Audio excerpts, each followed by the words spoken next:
오늘도 귀한 찬양 하나님께 올리는 할렐루야 찬양대의 찬양으로 주님께서 영광 받으신 줄로 믿습니다. 다시 한번 박수로 하나님께 영광 올리겠습니다. 오늘 예배에 참석하신 모든 분들께 주님의 은총과 평안이 충만히 넘치시기를 축복합니다. 우리는 지난 주일 사도행전 24장 말씀을 통해서 뇌물을 요구하면서 벨릭스 총독이 사도 바울을 어렵게 하는 장면을 보았습니다. 하지만 복음을 위해서 기꺼이 고난을 감수했던 바울 사도는 뇌물을 바치지 않았고 하나님의 능력에만 의지하였더라, 이렇게 말씀을 보았죠. 이 벨릭스 총독이란 사람은 노예 출신이었어요. 근데 총독의 자리까지 올랐고 얼마나 수완이 좋고 얼마나 끈질긴 사람이라는 걸 우리가 알 수 있죠. 하지만 결국 네로 황제에게 소환당해서 인생의 무대에서 불명예스럽게 퇴진한 인물입니다. 사도 바울은 그런 벨릭스 총독에 의해서 가이사랴의 감옥에 2년 동안 갇혀 있었는데 벨릭스 총독은 그 사실을 까마득히 잊고 있었어요. 마치 요셉이 감옥에 갇혔을 때 꿈을 해몽해 주었던 술 맡은 관원장이 감옥에서 풀려나자 요셉을 잊게 되어서 요셉이 2년 동안 감옥에 갇혀 있었던 것과 마찬가지입니다. 벨릭스는 자신의 후임자로 부임할 신임 총독인 베스도를 위해서 인수인계를 준비하다가 바울 사도에 대해서 바울의 존재를 다시금 깨닫게 됩니다. 하지만 벨릭스는 바울에게 무죄를 선고하지도 않고 풀어주지도 않고 그대로 내버려 두었습니다. 그런 상황 속에서 신임 총독 베스도가 유대지방 12대 총독으로 부임하게 됩니다. 그는 가이사랴에 도착한 지 가장 먼저 예루살렘으로 방문을 하게 되는데 자신의 관할 지역 내에서 가장 중요한 도시였던 예루살렘을 현지 시찰하기 위해서였습니다. 그러니까 오자마자 바로 예루살렘으로 갔다는 것인데 로마에서 가이사랴까지가 약 2200km예요. 그러니까 지중해와 에게해를 거쳐서 100길로 열흘 이상의 길을 온 사람이죠. 이렇게 오랜 기간 배를 타고 와서 피곤할 텐데 또 104km 정도 떨어져 있는 예루살렘으로, 가이사랴에서 예루살렘으로 육로를 따라 이동했습니다. 베스도는 벨릭스와는 달리 성실한 사람임을 볼 수 있는 대목이죠. 그렇게 예루살렘으로 도착했는데 대제사장들과 유대인 중 높은 사람들, 즉 유력자들이 바울 사도를 다시 한번 고소합니다. 그러니까 2년 전에 한번 고소했다가 벨릭스에 의해서 아무런 성과도 거두지 못했는데, 그러니까 이들은 2년 동안 그저 사도 바울을 잡아 죽이려는 목적으로만 살았던 거예요. 그 사람들의 인생의 초점은 어디 가 있었냐면 사도 바울을 죽이는 일에 가 있었다, 이 말입니다.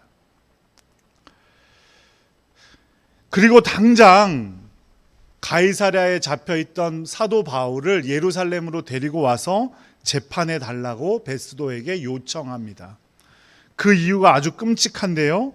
가이사랴와 예루살렘으로 오는 도중에 암살단을 매복시켜 두었다가 사도 바울을 암살하려고 했던 거예요. 그러니까 이들은 이미 알고 있었다는 거죠. 로마의 법으로는 사도 바울을 사형에 처할 수 없다는 사실을 이미 알고 있었던 거예요. 그러니 이렇게 무리를 해서라도 자신의 체면이나 체통, 그러니까 유대인들 중에 최상위 계층에 있던 사람들인데 자신의 체면이나 체통은 아랑곳하지 않고 이런 불법적인 일을 벌이려고 했던 겁니다. 하지만 베스도는 예루살렘으로 바울 사도를 이송시켜달라는 요구를 거절했고, 바울을 고발하기를 원한다면 가이사랴로 와서 직접 와서 그곳의 법정에서 정식으로 고발해라, 이렇게 말하고 있습니다. 전임 총독 벨릭스에서부터 신임 총독 베스도까지 사도 바울은 2년 동안 옥에 갇혀 있었고 유대인들의 유력자 역시 2년이나 되는 시간이 그들에게 놓여져 있었는데 그들은 똑같은 실수를 반복하고 있었습니다. 2년 전에도 사도 바울을 죽이려고 40명의 암살단을 조직해서 사도 바울을 죽이기 전까지는 나는 절대 뭘 먹지도 마시지도 않을 거다, 이렇게 결심했던 사람들을 만들었던 이 유력자들이 다시 한번 사도 바울을 암살하려고 했던 거예요. 그런데 여기서 꼭 들여다봐야 할 문제가 있는데요. 유대의 대제사장은 종신제였어요. 죽을 때까지 하는 거예요. 그리고 죽고 나면 그 아들이 그 대제사장의 직을 이어받게 되죠. 그런데 오늘 말씀에 보면 2절 말씀에 보면 뭐라고 하고 있어요? 대제사장들이라고 말하고 있어요. 그죠? 대제사장들.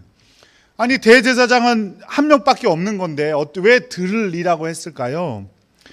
이스라엘이 로마 제국의 식민 통치를 받기 시작하면서 그 대제사장의 임명을 할 수 있는 권리가 누구에게 있게 되었냐면 대제사장이 직접 하는 것이 아니라 분봉왕에게로 넘어갔기 때문입니다.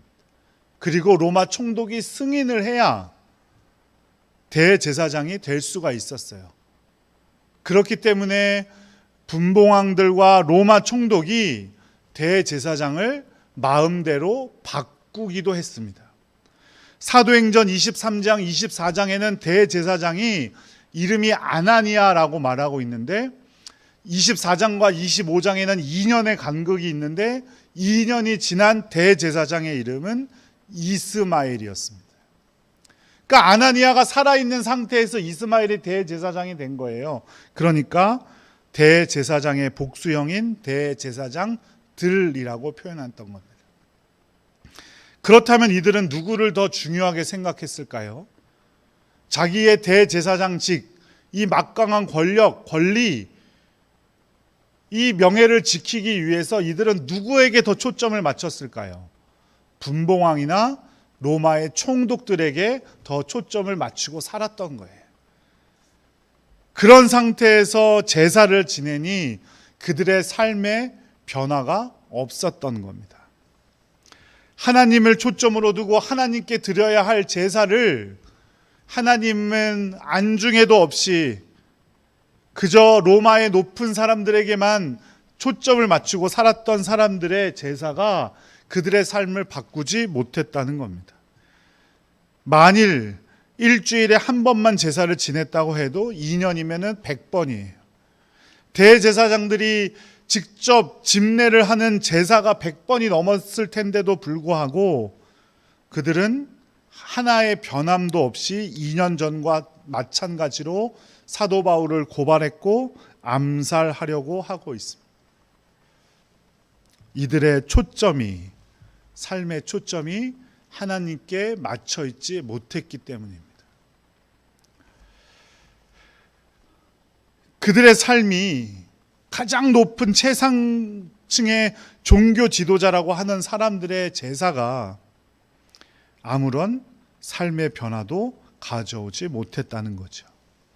그렇다면 우리의 예배는 지금 어떻습니까?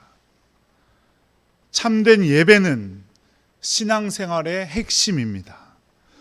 우리 교회에서 뺄 수 있는 것을 다 빼고 남는 것이 하나 있다면 그것이 예배가 되어야 합니다.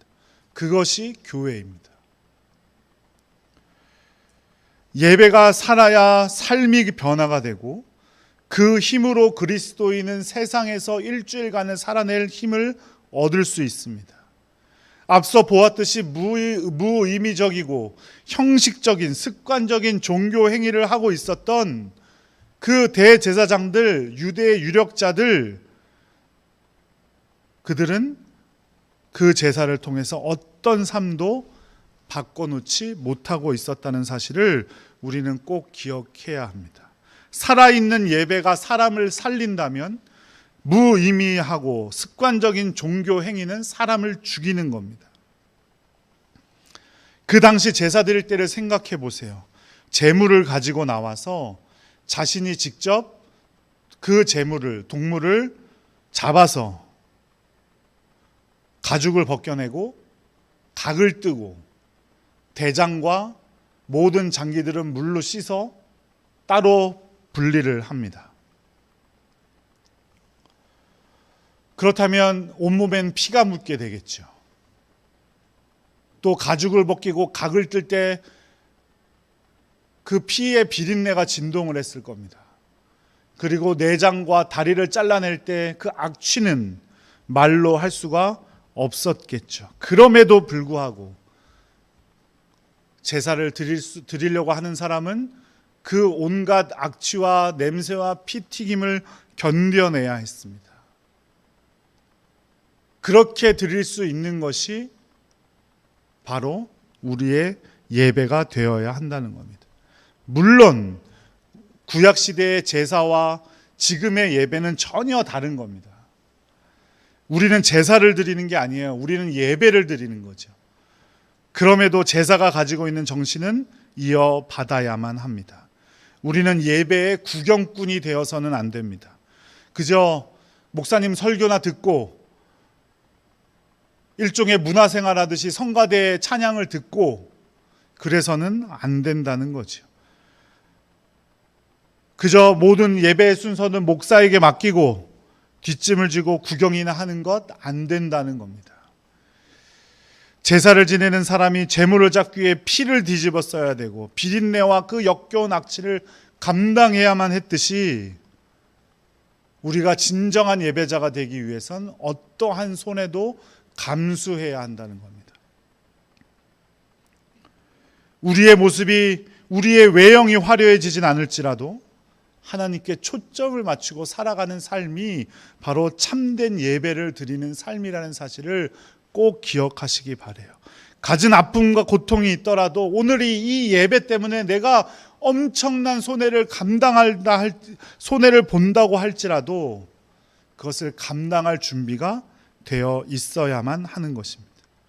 하지만 그 대제사장들 자신의 힘으로 자신의 이득에만 초점을 맞추고 있던 사람들이었기 때문에 그들의 예배는 습관적인 종교 행위에 그칠 수밖에 없었다는 겁니다. 우리도 마찬가지입니다.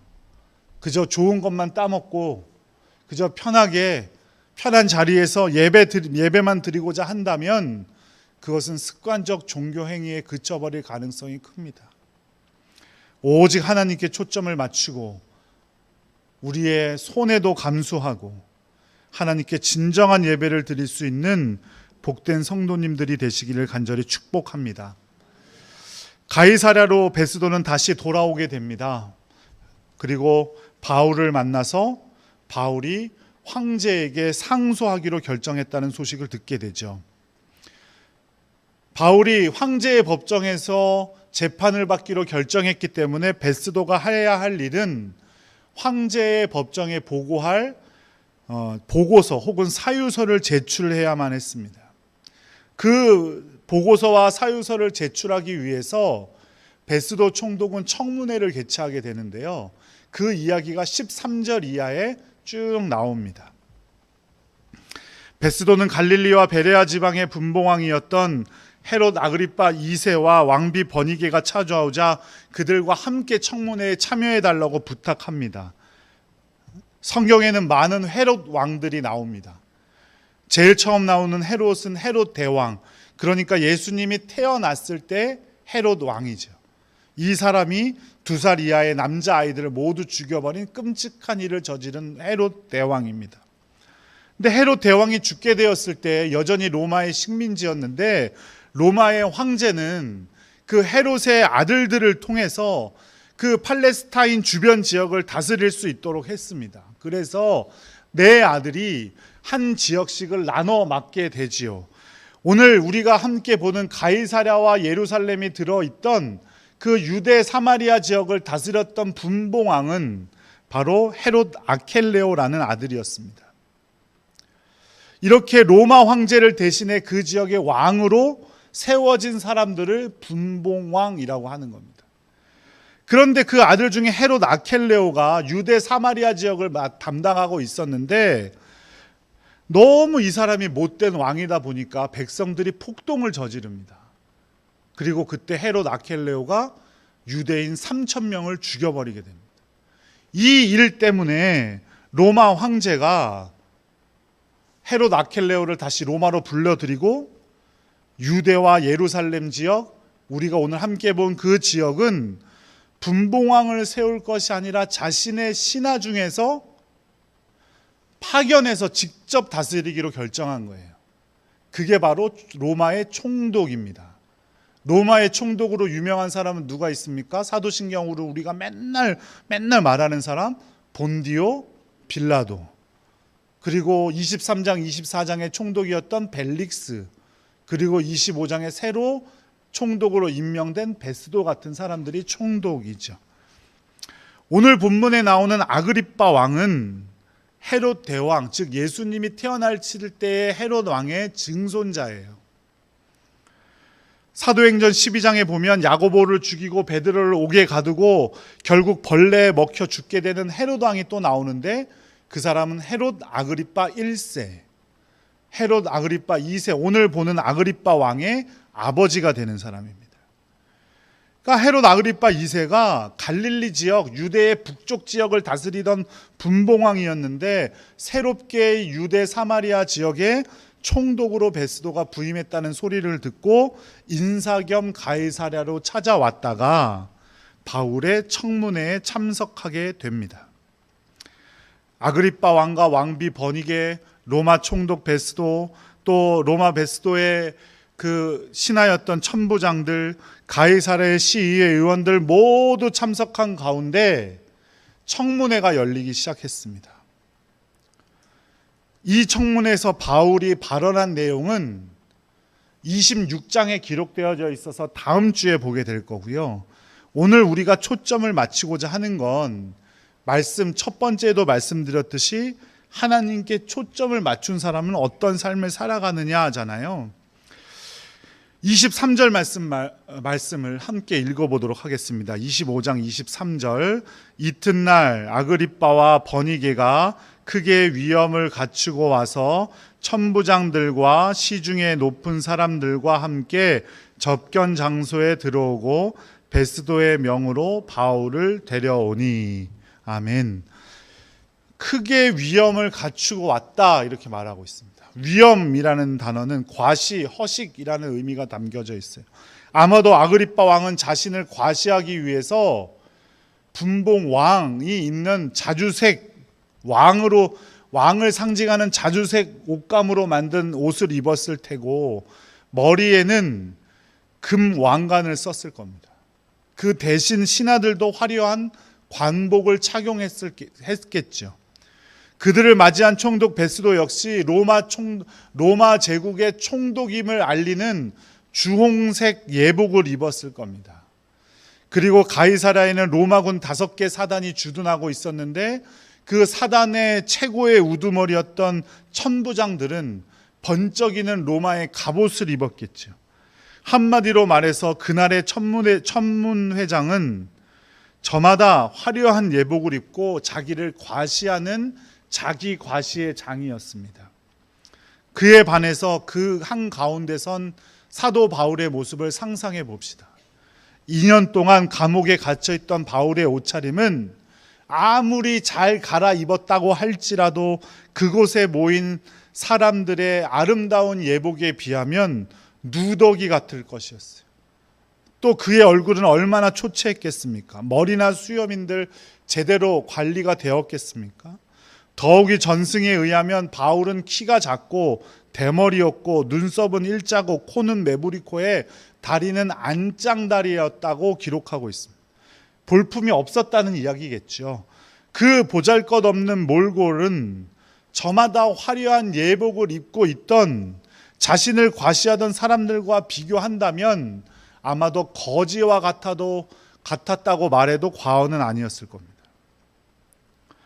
하지만 우리가 그리스도인의 구별된 마음과 눈으로 보자면 화려한 예복을 입고 저마다 자신을 과시하는 사람들과 그들 앞에 선 보잘것없는 몰골의 바울 가운데 누가 정녕 더 아름다운 사람입니까?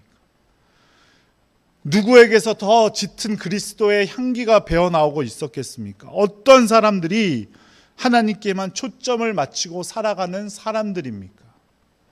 화려한 예복을 입고 저마다 자신을 과시하는 사람들은 겉으로는 화려했을지 모르나 속으로는 아마도 악취가 풍기고 있었을 겁니다. 한 가지 예를 들자면 아그리빠 왕의 부인인 버니게, 왕비로서 화려한 옷차림을 하고 있었겠죠. 아마 그 자리에서 가장 아름다운 옷을 입었을지 몰라요. 그런데 이 버니게는 이전에 자신의 숙부와 혼인한 적이 있었어요. 그런데 불륜을 일으켜요. 그래서 그 불륜의 대상이 된 남자와 다시 한번 결혼을 합니다. 그런데 또 거기서 불륜을 일으켜요.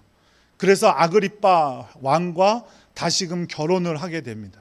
그런데 더 큰 문제는 이 아그리빠 왕이 버니게의 친오빠였다는 거예요. 이해가 되세요? 친오빠와 결혼을 한 거예요. 그러자 자신의 남편이자 오빠인 아그리빠 2세가 죽게 되자 예루살렘을 함락시키고 로마의 황제가 되는 티투스 장군의 정부가 됩니다.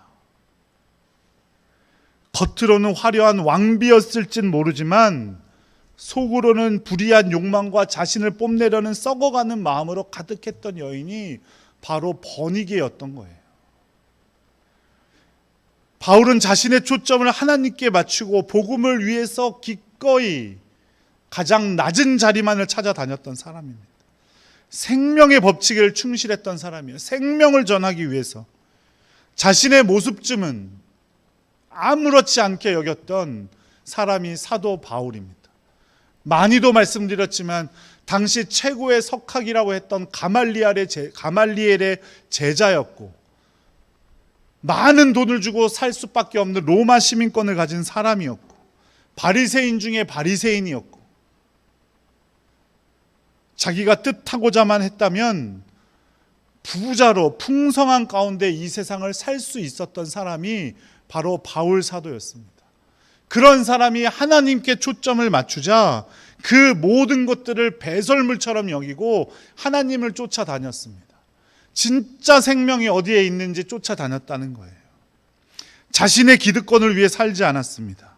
외모는 초라하고 겉모습은 보잘것없을지 모르지만 그는 항상 하나님의 초점을 맞추고 살았습니다.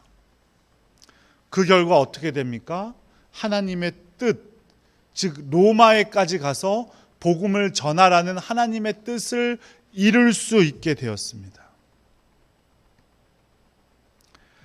예수님께서는 하나님이시면서 십자가에 당신을 희생시키기 위해 이 땅에 오셨습니다. 저와 여러분을 위해서 하늘의 영광을 스스로 포기하시고 이 땅으로 오셔서 십자가를 지시고 그곳에서 가진 고난을 통해 죽임을 당하셨습니다. 그렇게 우리를 살리신 분이에요. 우리가 그분을 믿고 그분을 따르는 사람들, 그분의 자녀된 사람들이라고 한다면 우리의 초점이 과연 어디에 가 있어야 하겠습니까?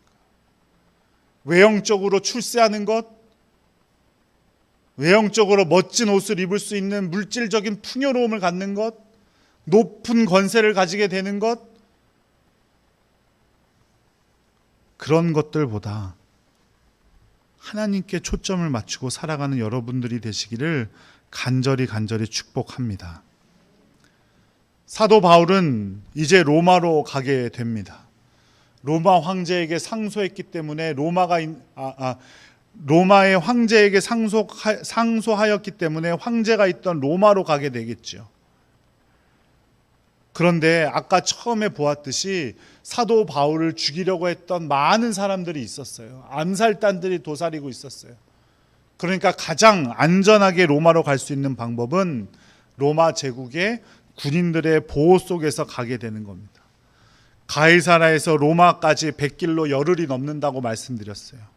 그 길을 로마 군인의 보호 속에서 이동하는 것보다 안전한 길은 없었습니다.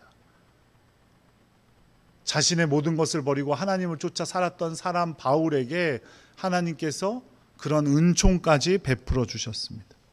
하나님께 초점을 맞추었던 바울을 하나님께서 지켜주시고 그를 향해 가지고 계셨던 목적을 이루신 것입니다. 사랑하는 여러분, 하나님께 초점을 맞춘 사람은 자신의 삶의 최우선순위에 예배를 두는 사람입니다. 두 번째, 하나님께 초점을 맞춘 사람은 외형적인 출세나 자신의 목적이 아니라 하나님의 목적을 이루기 위해서 애쓰는 사람이에요. 그게 하나님께 초점을 맞춘 사람입니다. 우리가 이 자리에 앉아 예배 드릴 수 있는 건 내가 선심 쓰듯이 하나님께 내 한 시간을 내어 드리는 게 아니라 죽을 수밖에 없었던 우리를 하나님의 자녀 삼아주신 그 놀라운 은혜에 너무너무 감사하고 눈물이 나도록 감사해서 내 한 시간만이라도 하나님 받아주세요라고 겨우겨우 드리는 행위라는 사실을 꼭 기억하시기 바라요. 그러니 내가 의인이기 때문에, 내가 잘났기 때문에 예배드리고 있는 것이 아니에요.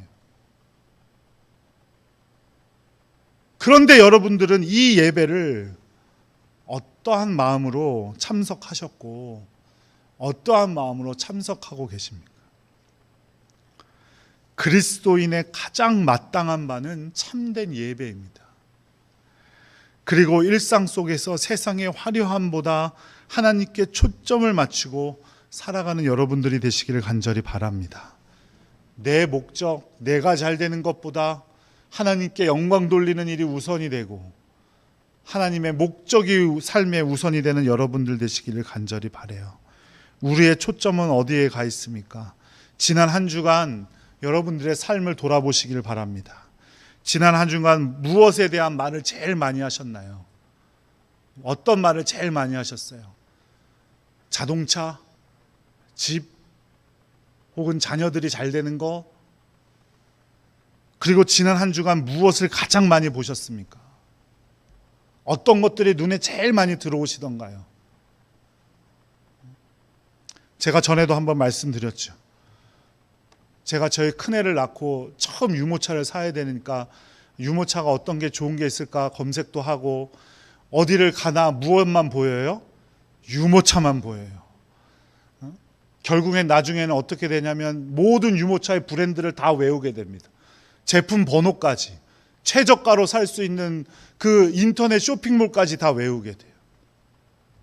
그러다가 그 관심이 어디로 가냐면 차에 그 아이들 다는 걸 뭐라 그러죠? 유아 시트. 그 시트에까지 옮겨 붙게 됐어요. 여러분은 무엇을 가장 많이 보셨나요? 여러분이 무엇을 가장 많이 본 것 같으세요? 여러분이 의도하지 않아도, 의식하지 않아도 보이던 그것들, 그것이 여러분의 초점이에요. 그것이 하나님에 대한 이야기들이기를 간절히 축원합니다. 하나님의 일이기를 간절히 축원합니다. 여러분이 의식하지 않아도 하나님의 말씀을 보며 하나님의 말씀에 순종하는 여러분들 되시기를 간절히 축원합니다. 그것이 하나님께 초점을 맞춘 삶이고, 그렇게 하나님께 초점을 맞추고 살아갈 때 우리가 하나님의 뜻을 이루고 하나님께서 우리를 보호하여 주시는 그 놀라운 은혜 가운데 살아갈 수 있게 됨을 믿으시기 바랍니다. 그 모든 일들 가운데 초점을 주님께 맡기고 주님의 뜻을 위해 살아가는, 예배를 위해 살아가는 우리 복된 동산권속들, 그리고 이 자리에 함께 하신 모든 분들 되시기를 간절히 축복합니다. 기도하겠습니다. 사랑의 하나님, 감사와 영광을 올립니다. 오늘 이 시간 예배드리는 모든 성도들 가운데 주님 복을 내려주시고 또 우리의 한 주간의 삶이, 그리고 앞으로의 모든 삶이 진정으로 하나님께 초점을 맞춘 삶이 될 수 있도록 아버지여 함께하여 주시옵소서. 우리가 하나님께 초점을 맞출 때 주님께서 우리에게 품고 계신 그 놀라운 목적들과 놀라운 일들이 이루어지게 됨을 믿습니다. 주님, 우리가 그것을 참됨으로 기뻐하게 하시고 내 목적이나 내 뜻이 아니라 하나님의 목적을 앞세우며 살아가는 우리 모든 복된 성도들 될 수 있도록 함께하여 주시옵소서. 예수 그리스도의 이름으로 간절히 기도드렸습니다. 아멘.